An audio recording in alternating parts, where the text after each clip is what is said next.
Charles, 73 ans, et Camilla, 74 ans, rejoindront sa mère la reine le jour de Noël, a confirmé Clarence House cette semaine. Cependant, la fille unique du monarque, la princesse Anne, ne se joindra pas aux festivités au château de Windsor. Cela survient alors qu'elle passe Noël dans l'isolement après que son mari, l'amiral Sir Timothy Lawrence, a été testé positif pour Covid-19. Les propres plans de Noël de la reine ont déraillé par le virus car la variante Omicron a vu les taux d'infection monter en flèche à travers le Royaume-Uni. Sa Majesté a d'abord annulé son déjeuner annuel d'avant Noël en raison du risque d'infection à Covid. Elle a ensuite annoncé qu'elle n'organiserait pas son traditionnel rassemblement de Noël à Sandringham en raison de la propagation du virus. La reine a plutôt opté pour Windsor plutôt que pour son domaine de Norfolk, qui a maintenant été abandonné en tant que lieu de fête traditionnel de la famille royale pour le deuxième Noël consécutif. À Noël dernier, les plans festifs de Charles et Camilla ont également changé de manière inattendue lorsque le couple a été maltraité à l'approche de la publication de leur message de Noël. Leur salutation aux fans royaux se lit comme suit: « Je vous souhaite à tous un joyeux Noël et voici une meilleure année ». Ils ont partagé leur message festif sur leur compte Twitter commun avec une photo du couple prise dans leur résidence de Birkall en Écosse. Le couple tient des bâtons de marche dans le charmant cliché alors qu'il sourit et regarde vers la caméra.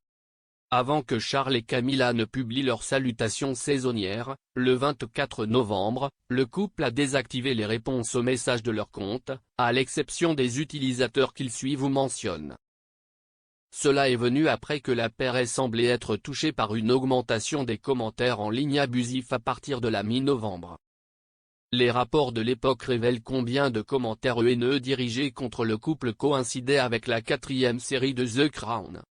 Le drame royal dépeint la rupture du mariage de Charles avec la princesse Diana et sa liaison avec Camilla, avant qu'ils ne se marient tous les deux. Certains utilisateurs de Twitter ont explicitement fait référence à The Crown ou à certains des moments décrits par le programme. L'un d'eux a partagé la photo de Noël du couple et a écrit: « Ils ont désactivé les réponses. Ils savaient que nous allions les inonder de Diana ».